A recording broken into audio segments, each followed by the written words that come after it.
Ang susunod na programa ay nagpapatuloy dahil sa ating mga partners and supporters ng Greg Durante Ministry.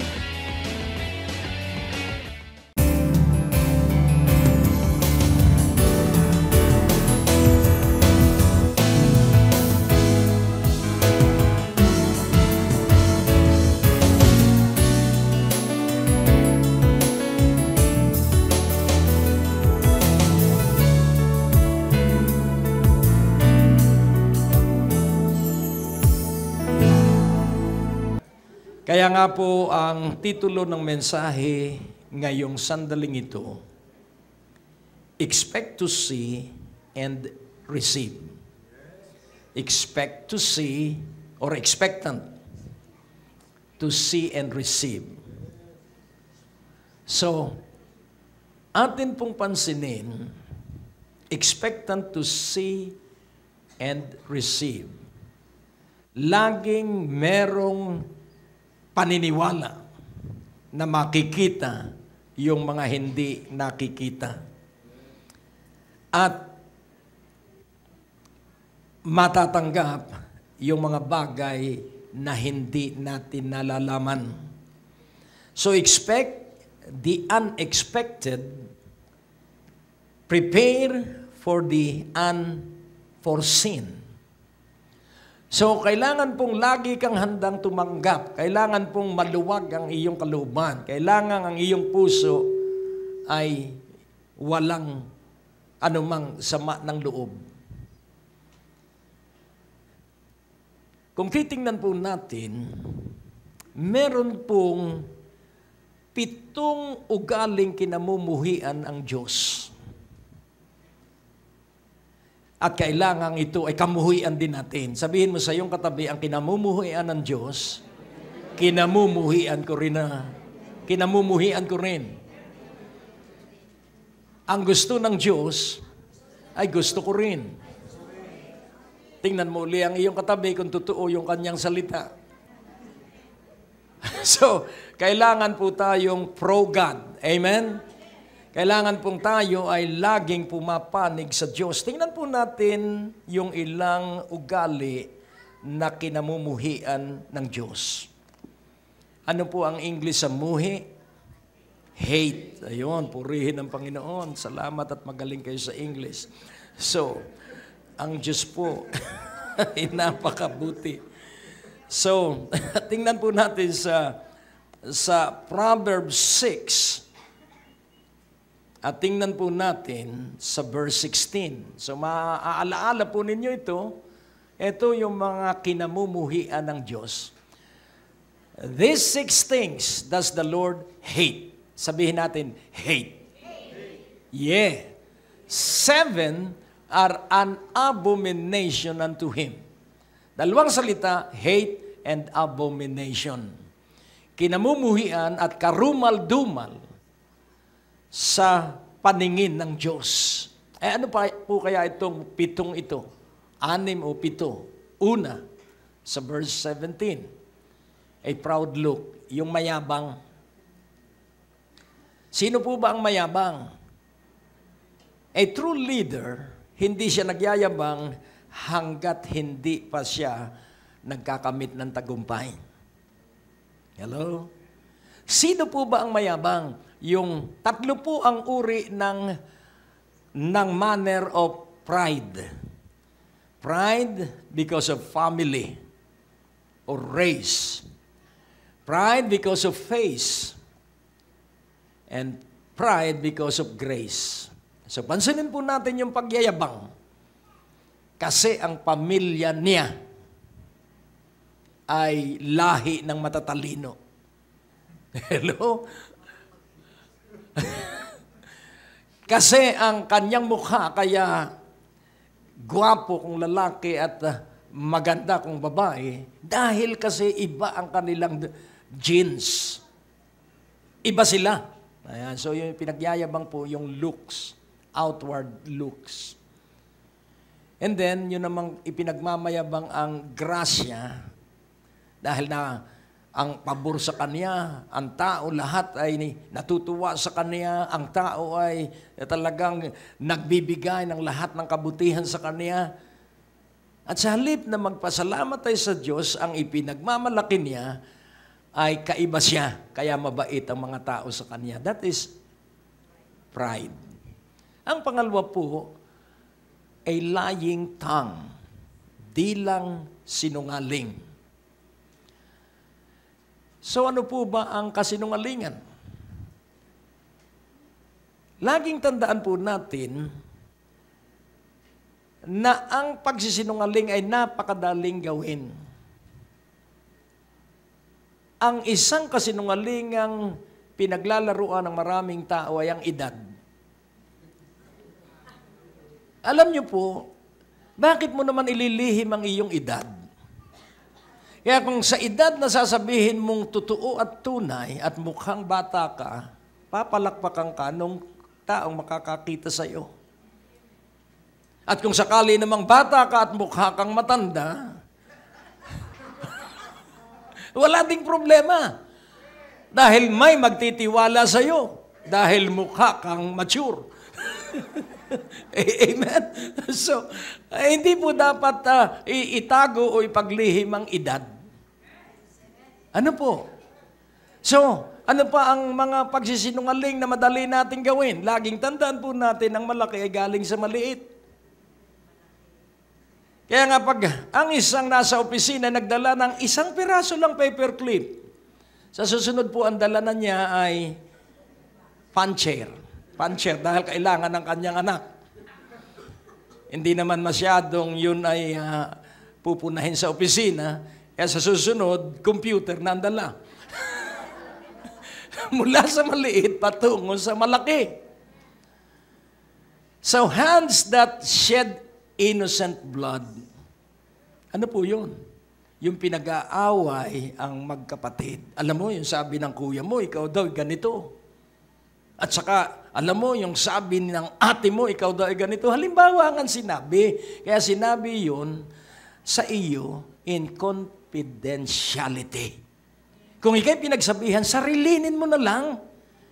Sapagkat galit ang Diyos doon sa gumagawa ng pag-aaway. Ang mga anak ng Diyos ay gumagawa ng daan sa pagkakasundo at kapayapaan. Amen?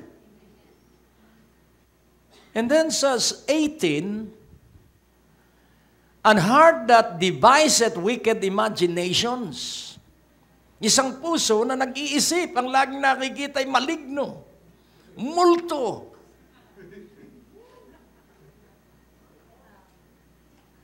Friday the 13th, takot sa 13. Pero, sabik na sabik sa 13-month pay. Hello? Alam mo, inconsistent talaga ang tao. Ang mga elevator, from 12 to 14, sabi ko 13 pa rin ito eh. Nakukuha niyo po, yun po ay mga isipan ng tao na hindi matino. Feet that sweep in running to mischief. Yung mga paa na laging nagtutumuling makagawa ng kasiraan sa kapwa-tao. And then sa verse 19, a false witness that speaketh lies, and he that soweth discord among brethren. Yun po, tatlo po yung nagkakatugma-tugma dun sa pagdadala ng pagtatalo-talo, pag-aaway-away, dibisyon sa simbahan. Sapagkat may babala ang Biblia na ang inyong kaaway, ang Antikristo ay magmumula sa inyong gitna. Tingnan mo ang iyong katabi. Sabihin mo, palagay ko, hindi ikaw. Kaya nga, ating unawain, this is character. This is not attitude, this is character. Ano po ba ang kaibahan ng character sa attitude? Ang attitude po ay yung sa isip lang, pero yung character po, yun yung ginagawa. Kaya nga pag sinabi mo, bad character, ibig sabihin, mali ang pag-uugali. Kaya atin pong unawain. Kailangang magbago ang ating isipan. Amen? At laging tandaan po natin, ang pagbabago ay nagsisimula ay sa isipan. At kailangang makita natin ang ating pamilya na kakaiba. Kailangang makita natin ang bahay na kakaiba. Kahit nangungupahan pa lamang tayo, sikapin mong alagaan yung iyong rinirentahan. Kadalasan po ang nangungupahan, sinisira lahat, bahala na yung may-ari niyan. Dahil napakataas ng singil, di wag ka na mangupahan kung magagalit ka rin lang. Hello? So, laging tandaan natin na ang saksi, the one who sees us is the one who will promote us. Ang matang nakatingin sa atin ang siyang mag-aangat sa ating buhay. Kaya pag ikay naging masinop sa hindi iyo, bibigyan ka ng Diyos ng para sa iyo. Kapag maalaga ka sa pag-aari ng iba, ikaw ay pagtitiwalaan ng Diyos ng iyong magiging pagpapala. Kaya nga sa unang bugso pa lamang ng mensaheng ito, expect to see and receive. So expect. Yun pong expectant, yun po ay yung tao na may inaasahan, pero yung expect po, yun po ay positive at yun po ay progressive. Na pagkagising pa lang sa umaga, binabati na niya ang bagong umaga at ang bagong pagpapala. Yun po ang expecting. So atin pong unawaing mabuti, laging tandaan mo na ang Panginoon ay dumating. Ano ang dala ng Panginoon? Life. So, Jesus came, ang sabi niya, I came so that you may have life and have it more abundantly. So, ano raw po yung dapat na maging maunlad at masagana sa atin? Hindi po yung mga bagay na material, sapagkat yung bagay na material po kumukupas at nasisira. Ang kailangang maunlad po sa atin yung buhay. Amen po ba? Ano yung buhay na dapat maging maunlad sa atin? Yung buhay ng Panginoong Jesus. Ano ba ang buhay ng Panginoong Jesus? Siya po ay mababa. Siya po ay maamo. Siya po ay mapagmahal. Siya po ay mahabagin. Siya po ay generous. Siya po ay nagsasakripisyo para sa kanyang iniibig. That is the life of Jesus. At laging tatandaan po natin na merong laging apat na bagay. Kapag ikaw po'y naghanap buhay, ikaw ay suswelduhan. Tama po ba?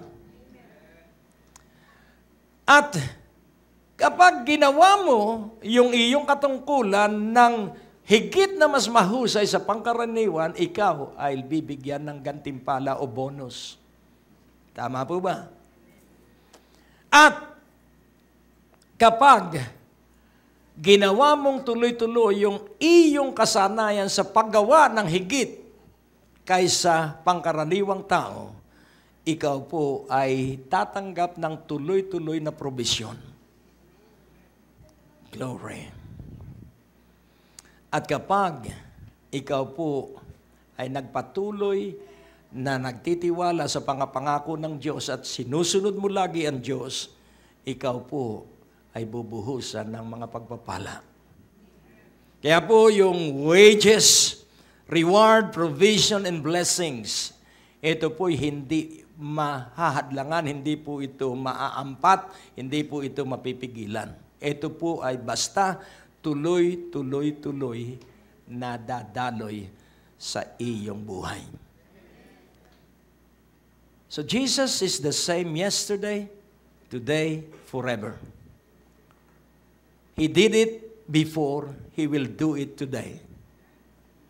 And He will do it in the future. Ginawa yan niya noon, gagawin niya ngayon, at gagawin niya ito sa hinaharap. Kaya nga po ating unawaing mabuti.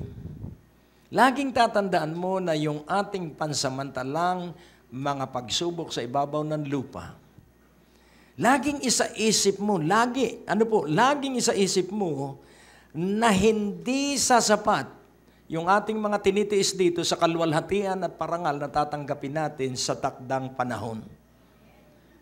Grabe po yung pagpapala kaysa ating mga pagsubok. Kaya ang hinihintay sa atin ng Panginoon ay makapagtiis hanggang wakas, sapagkat sa ibabaw ng lupa, laging may tiisin. At ang matiisin, hindi nai-stress. One of the best way to manage stress is patience.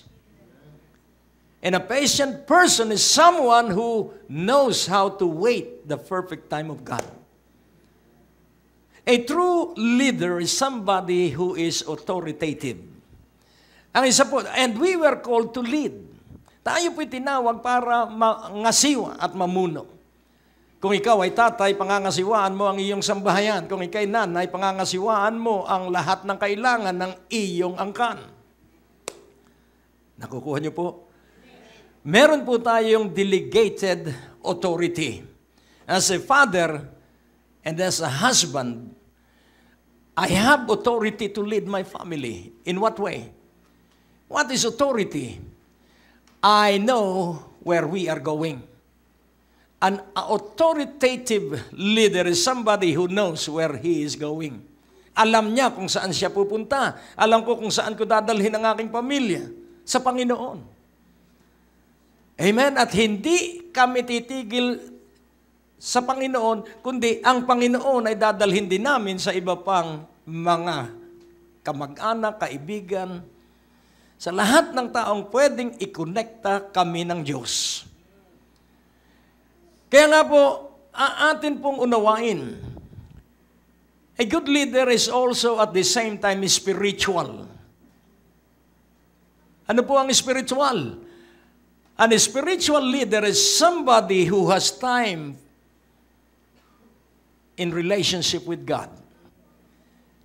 Ample, enough time in relationship with God. Huwag kang magmamadali. Bigyan mo ng panahon at oras ang Diyos.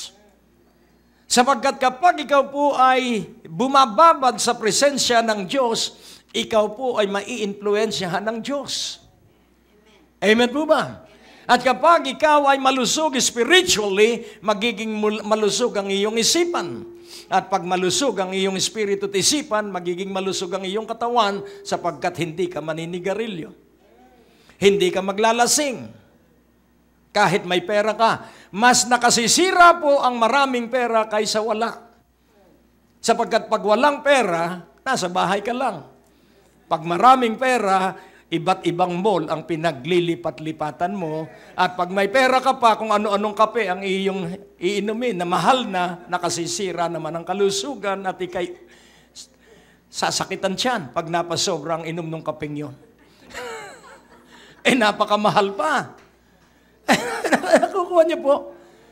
And another trait of a good leader is, he is a good economist. Marunong na ako mag-English ngayon. A good economist is somebody who can use the minimal amount to maximize it to benefit many in spite kahit na po konti yung salaping hawak niya. Naalaala ko ang nanay ko dahil paborito ko ang nanay ko. Basta po siya ay merong isang lata ng sardinas. 6 po kami sa pamilya at yun po'y sobra-sobra sa amin. Dahil marunong siya na iluto yung isang lata ng sardinas. Kaya po napakahalaga po. At tingnan mong mabuti, if you are good economist, ikaw ba ay may savings? Tingnan mo ang iyong katabi, ikaw ba ay may naipon? Hello? So, purihin ang Panginoon. Dahil ang isang poor economist ay pag may pangangailangan, takbo ay sa 5-6. Laging tandaan mo po, magsanay ka po na matuto na gamitin ang lahat ng pagpapala sa mahusay na pangangasiwa. At kapag napangasiwaan mo yung iyong salapi ng tama sapagkat ito'y pinagkatiwala lamang sa atin ng Diyos, saka tayo pagpapalain ng mas malaking pagpapala dahil yung naunang maliit na pagpapala hanggang ngayon ay napapangasiwaan mo. Maging sa sasakyan, kung hindi ka maalaga sa iyong sasakyan, masisira agad ang sasakyan at sa susunod, hindi ka na pagkakatiwalaan ng Diyos ng bagong sasakyan. Nakukuha niyo po? Kaya nga, ang mga sasakyang dumaan sa akin, inaalagaan ko yan. Katulad ng isang sasakyan na ang bili ko lang ay 200 plus. At nung ibenta ko, after 8 years na ginagamit ko, alam niyo ang halaga? 170,000. Bakit mataas ang resale value? Sapagkat inalagaan ko ng maayos. Kaya nga po, nais kong ipaunawa sa iyo, pag uwi mo mamaya sa bahay, hindi po mahalaga kung walang pintura ang iyong bahay. Basta alagaan mo ang iyong bahay. At kung magagawa mong wag dumapo ang lamok sa iyong sahig, gawin mo. Hello? Alam mo kung kaya may langgam, ang ibig sabihin, marumi ang iyong sahig. Nakukuha niyo po? Lahat po ng mga bagay, laging tandaan natin, cleanliness is next. Alam niyo pala pagdating mo sa bahay, bukas na, wag ngayong gabi. Hindi po mahalaga kung ano man yung uri ng iyong bahay, kahit po yan ay studio type na nandun na ang iyong kainan, nandun na ang iyong higaan. Ang mahalaga po kayo'y maligaya dun sa loob. Gawin mong langit ang iyong bahay. Sabihin mo sa iyong katabi, ang langit nandito sa lupa. Bagamat merong langit sa kabila. Pero habang tayo nabubuhay, may langit. Purihin ang Panginoon. Ang Diyos po ay napakabuti. Sabihin mo sa iyong katabi, ang Diyos ay napakabuti. At magagawa natin ang lahat ng ito hindi sa lakas at kapangyarihan natin. We can do all things through Christ who gives us strength. Amen po ba? Magagawa natin ang lahat ng bagay. Kaya kailangan magkaroon ka muna ng kawilihan at kasabikan kay Jesus. I consider everything that is gained for me as rubbish in order to have Christ. Lahat ng mga pagpapalang nasa akin ay itinuring kong basura para at alang-alang kay Kristo. Kaya unawain mong mabuti, ang iyong pasisiglahin sa iyong buhay ay ang iyong kasabikan kay Jesus. Gusto mo ng himala? Masabi ka kay Jesus. Gusto mo ng kagalingan? Masabi ka kay Jesus. Sapagkat ang katibayan na si Jesus nga ang Mesiya, ang sabi sa Acts 2:22. Ano po ang sabi ron? Nasa iyo si Jesus at gagawa ng himala si Jesus sa iyong buhay. You men of Israel, hear these words. Jesus of Nazareth, a man approved of God among you by miracles and wonders and signs, which God did by him in the midst of you, as you yourselves also know. So, let us investigate. Atin pong siyasatin itong isang talatang ito. Kailangan pong si Jesucristo ay mapatunayan na kasama natin araw-araw. At ano ang katibayan na si Jesucristo ay kasama mo? Siya po'y gagawa ng himala sa iyong buhay. Purihin po ang Panginoon. At sa oras at sandali pong ito, nais ko na rin pong gamitin ang pagkakataong ito. Napapagpala po maraming tao nakakarating po sa bawat tahanan na nakapapasok ang Ebanghelyo, sa bawat pamilya, gamit po ang telebisyon. At alam niyo po, ang television ministry ng Greg Durante Ministry nagpapatuloy. Una, dahil sa awat abag ng Panginoon. Pangalawa, dahil po sa maraming nananalangin. At pangatlo, dahil po sa mga partners at sa mga tapat na sumusuporta financially para po balikatin at buhatin ang pasanin ng pinansyal na bahagi para maipagpatuloy ang pangangaral ng Ebanghelyo. Tandaan po natin mga kapatid, hindi man po kayo nakakaharap sa telebisyon para mangaral, pero ang inyong pagpapadala ng kaloob, nagiging tulong para po lalong ma-expand ng pangangaral ng salita ng Diyos. So ngayon pong oras at sandaling ito, para po sa buwang ito, sa inyo po na magiging partners at magkakaloob sa ministeryong ito, sa halaga pong 2,000 pesos and above, nais po namin ipadala ito sa inyo. Amen?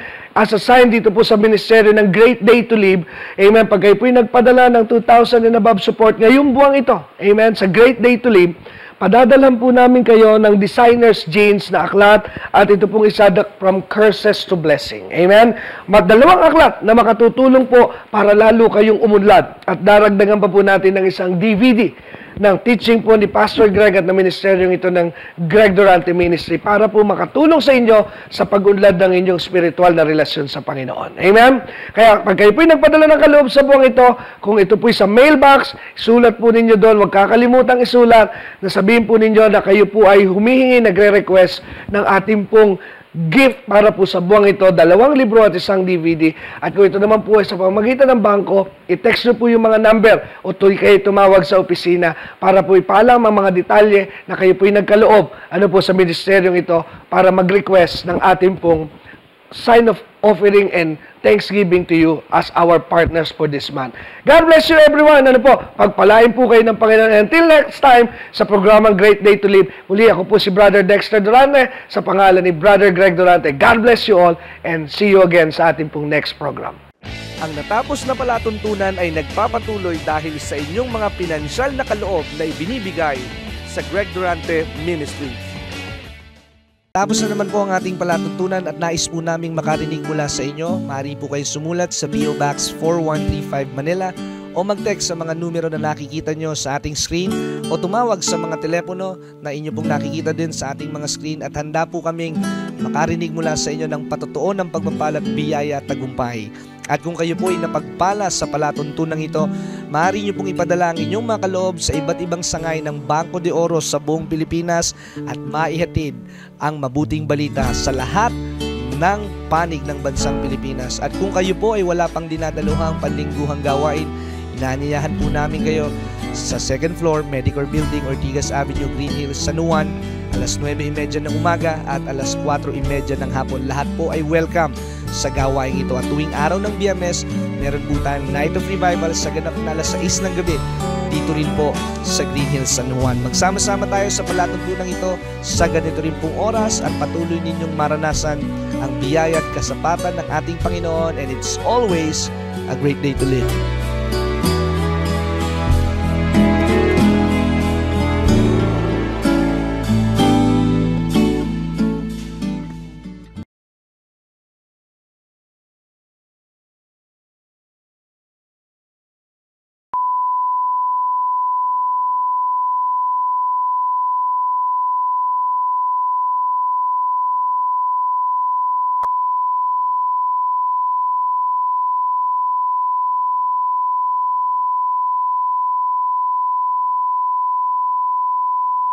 Ang susunod na programa ay nagpapatuloy dahil sa ating mga partners and supporters ng Greg Durante Ministry.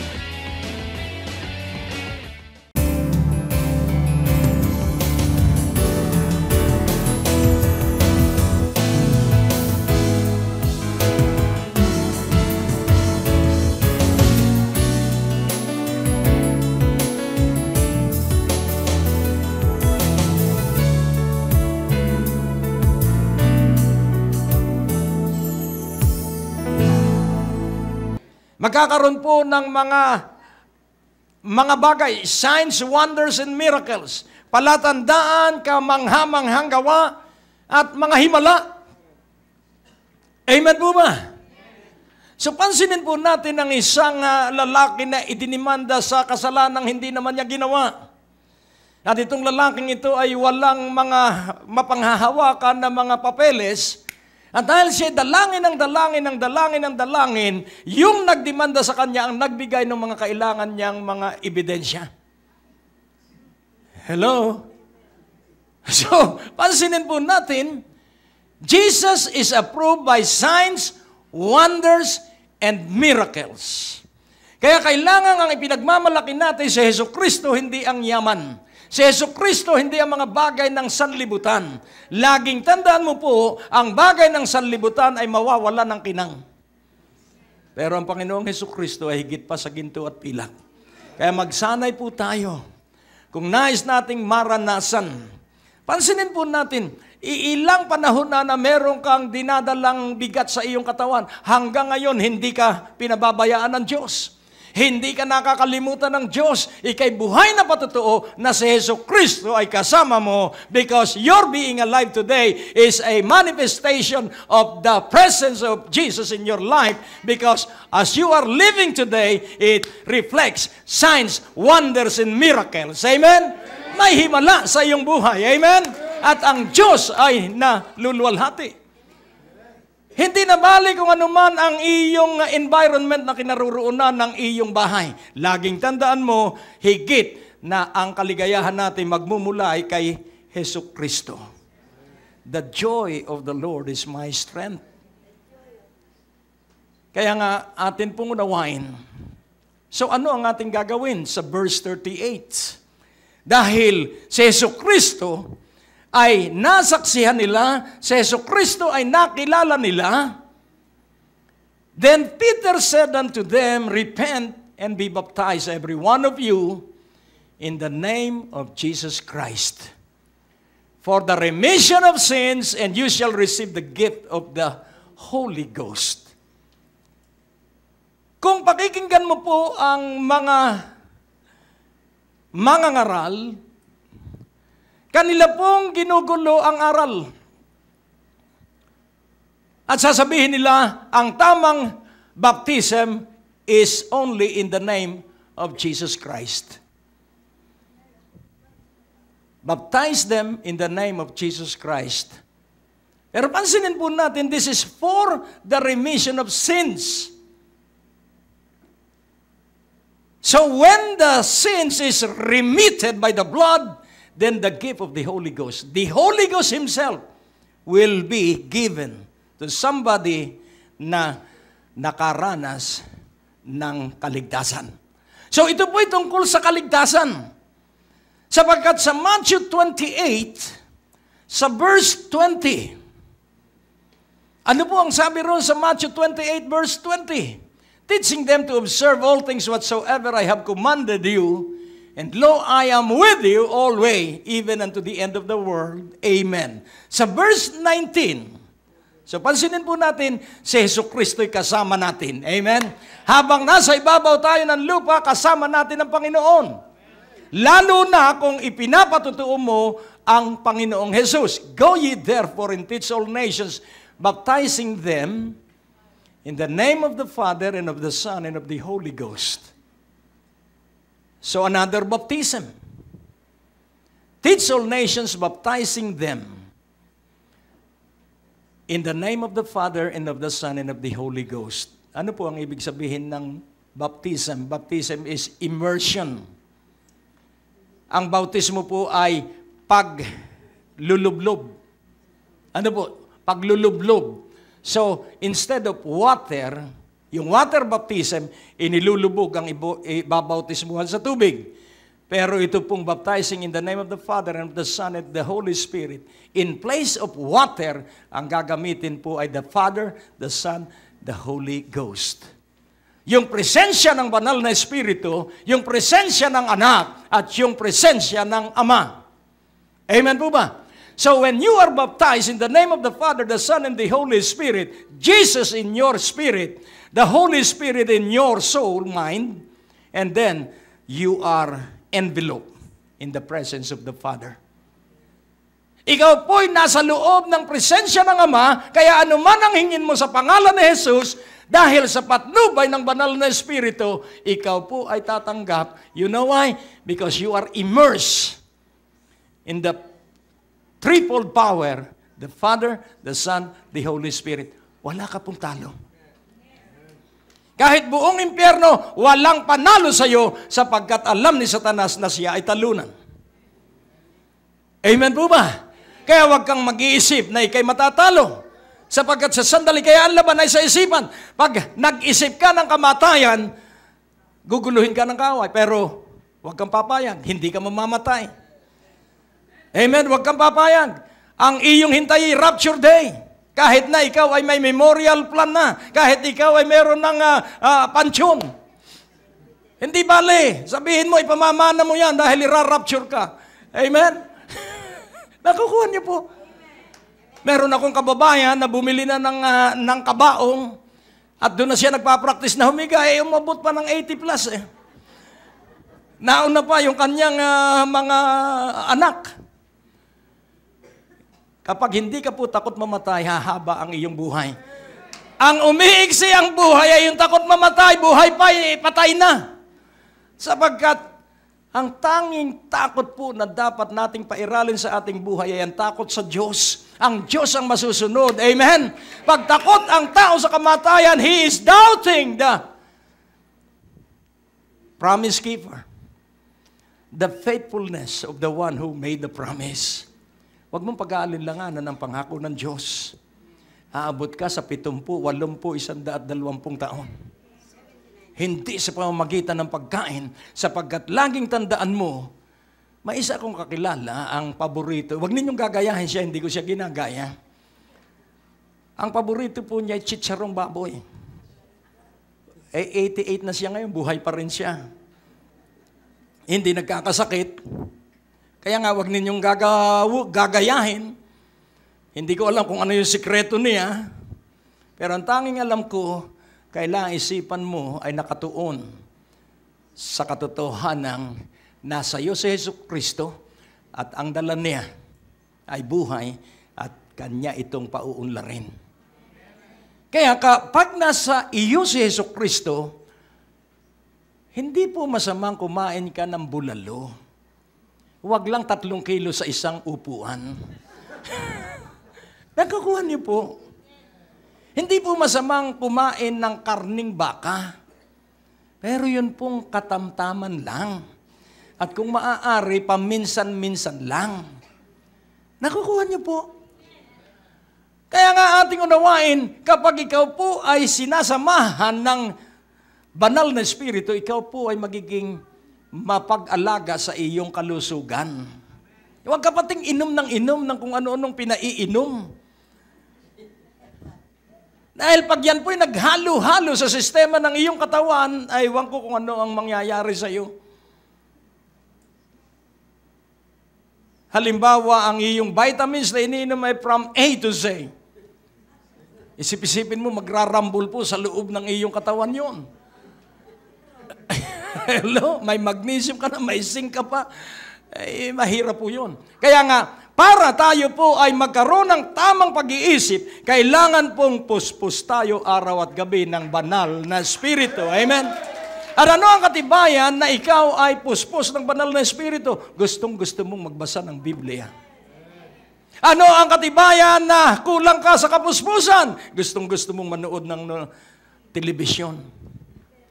At may dala ka pang 5 DVD. Laging tandaan mo po kung ano yung iyong tinututukan.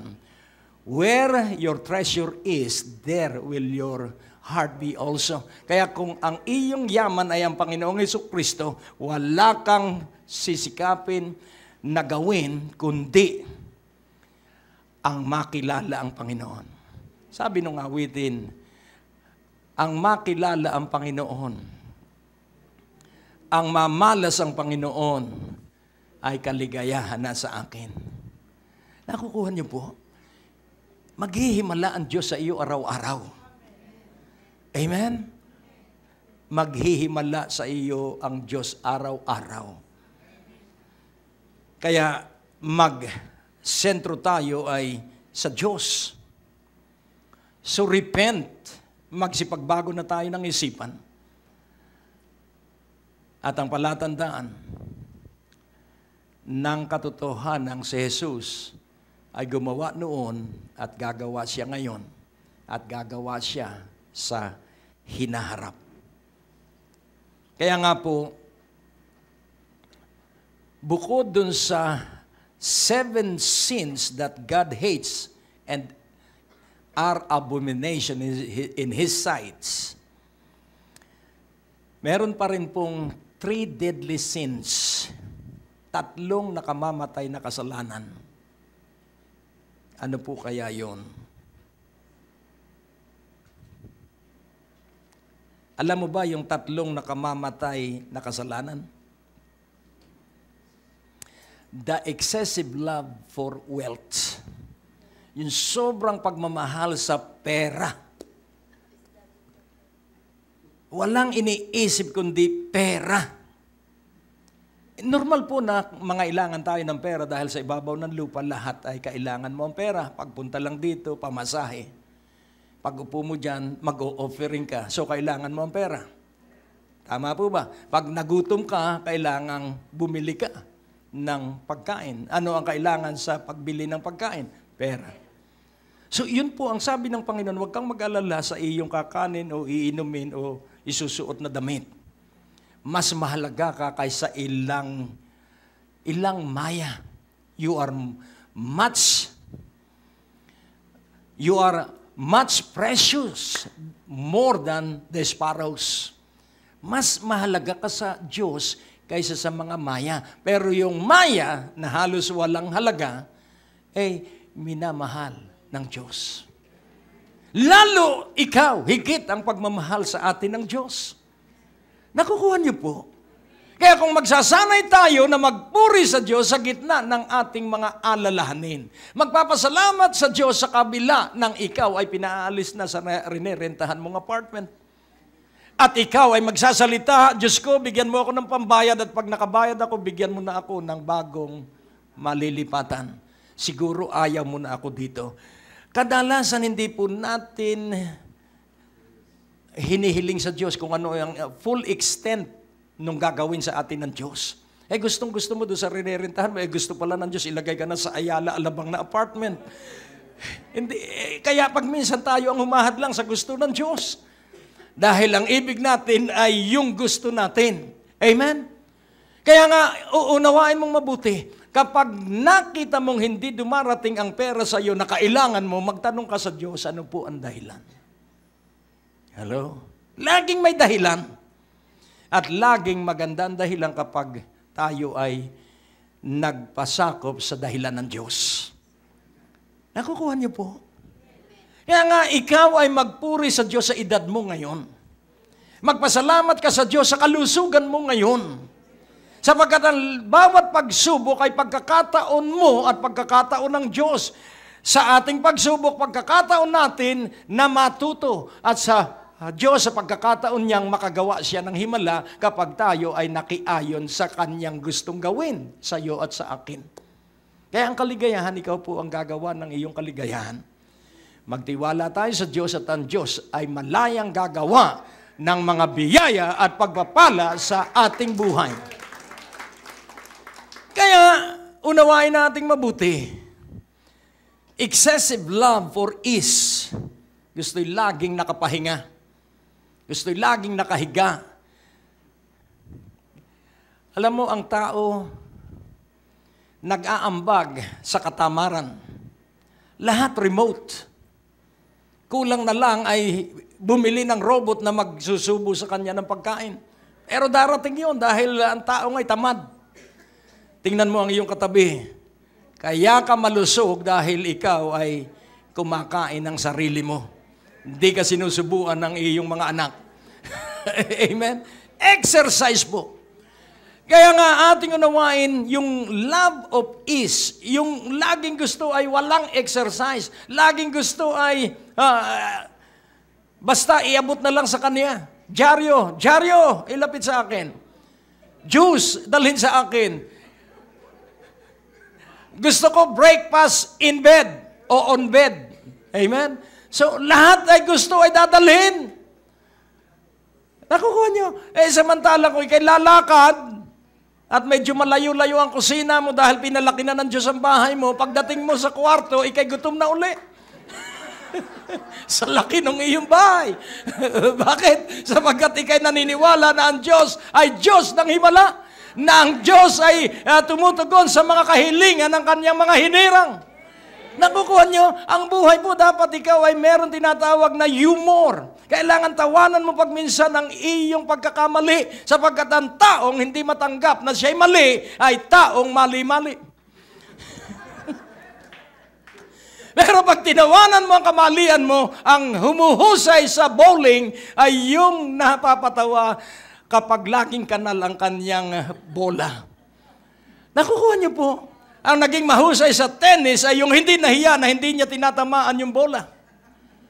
sapagkat matututo siya doon sa kanyang pagkakamali. Ang taong hindi matanggap ang kanyang pagkakamali at nangungunyapit pa rin na siya ang tama, ang tinatamaan ng kabuisitan. Kaya nga unawain mong mabuti, accept that you are wrong. At doon po dadaloy ang wisdom on how to rebuild your life.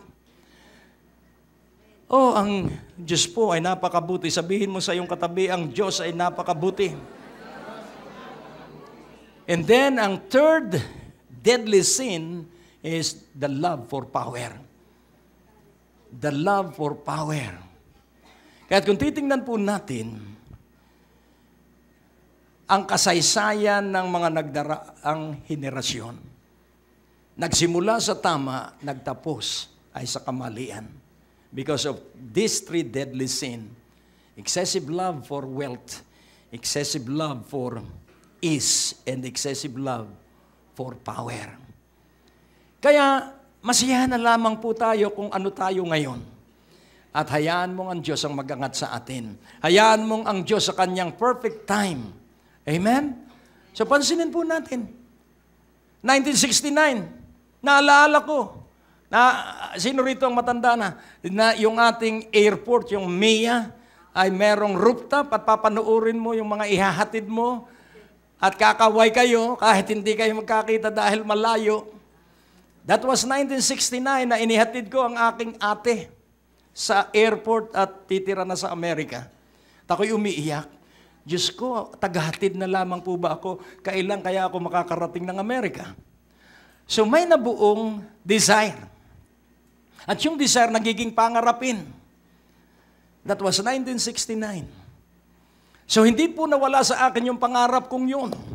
1986, sinubukan kong mag-apply para makapunta ng Amerika, denied.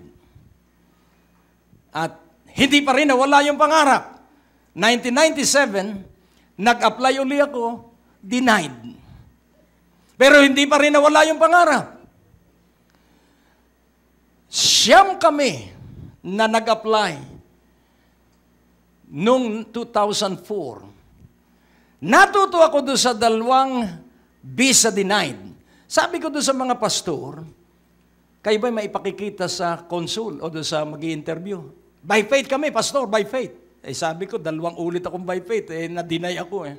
Kailangan may papeles kang ganito. Ayan, meron ka niyan, meron ka niyan. By faith kami, pastor. O sige, by faith kayo. Ako lang ang naka-approve. Ako lang ang nabigyan ng visa. Bakit? Natuto ako dun sa 2 kong pagkakamali. Hello?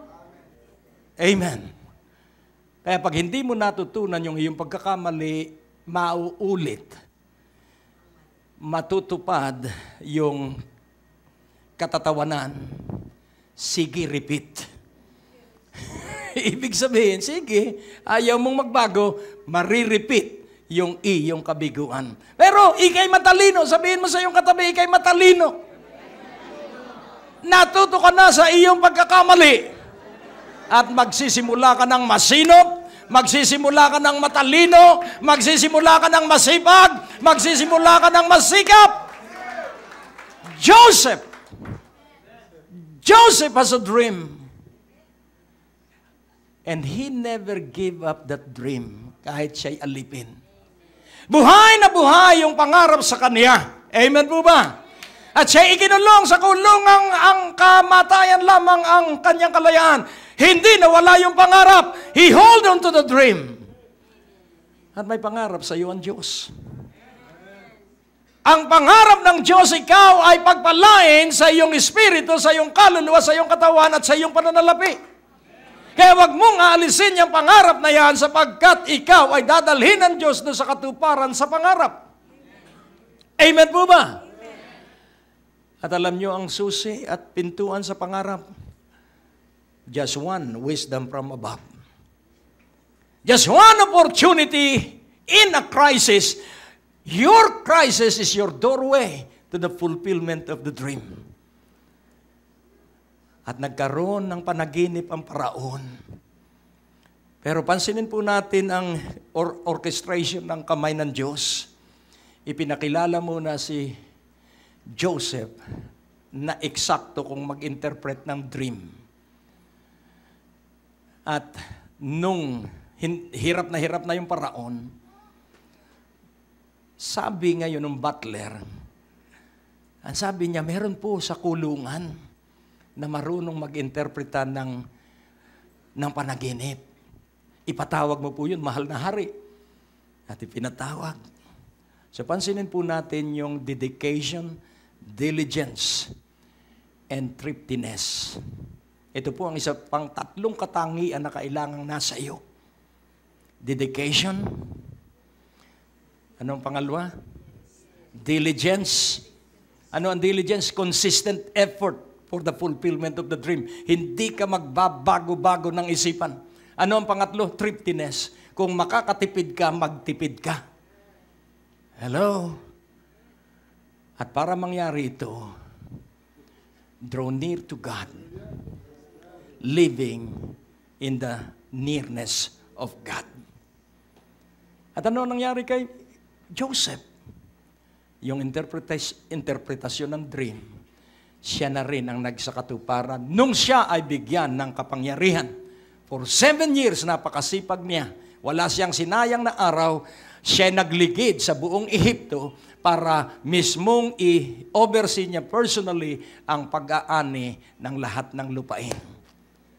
Kapag naniwala ka sa iyong pangarap, ikaw mismo ang magiging masinop, masikap, matipid at mahusay. Amen po ba? Kaya nga nais kong ipaunawa sa inyo, expect to see and you will see. Continue on believing and your dream will be accomplished. Manalangin tayo. O Diyos, alam ko po na ang pangarap na isinilid mo sa puso't isipan ng iyong mga anak, yun po hindi mo babaguhin. Yun po'y mangyayari. At ang haba ng buhay namin ay nakakonekta ay doon sa pangarap. Ang kalusugan namin ay nandun sa pangarap. Kaya bigyan mo ang bawat isa ng biyaya na manalig at magtiwala na ikaw lamang ang may panukala, na ikaw lamang ang may probisyon para sa katuparan ng pangarap na inilagay mo sa puso ng bawat isa. At maging matibay at matatag ang bawat isa.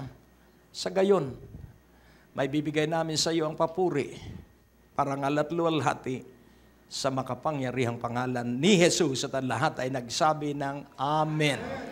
Ang Diyos po ay napakabuti. Purihin po ang Panginoon. At sa oras at sandali pong ito, nais ko na rin pong gamitin ang pagkakataong ito.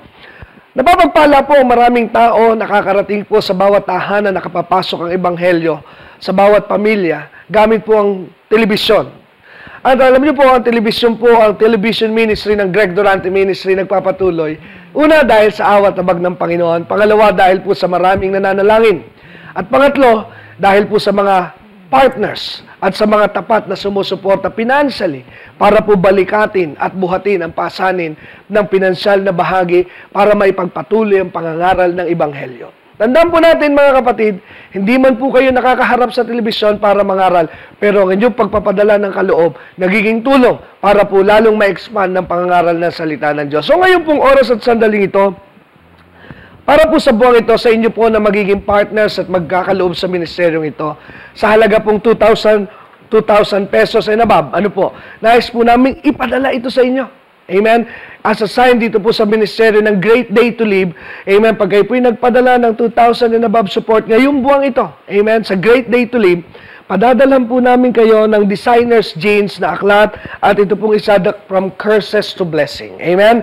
Dalawang aklat na makatutulong po para lalo kayong umunlad. At daragdagan pa po natin ng isang DVD ng teaching po ni Pastor Greg at ng ministeryong ito ng Greg Durante Ministry para po makatulong sa inyo sa pag-unlad ng inyong spiritual na relasyon sa Panginoon. Amen?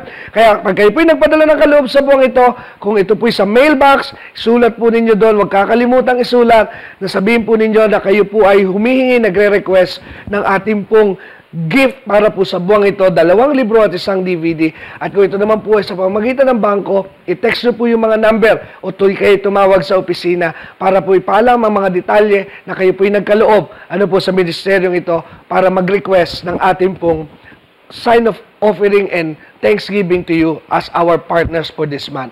God bless you everyone. Ano po, pagpalain po kayo ng Panginoon. Until next time, sa programang Great Day to Live, muli ako po si Brother Dexter Durante sa pangalan ni Brother Greg Durante. God bless you all and see you again sa ating pong next program. Ang natapos na palatuntunan ay nagpapatuloy dahil sa inyong mga pinansyal na kaloob na ibinibigay sa Greg Durante Ministries.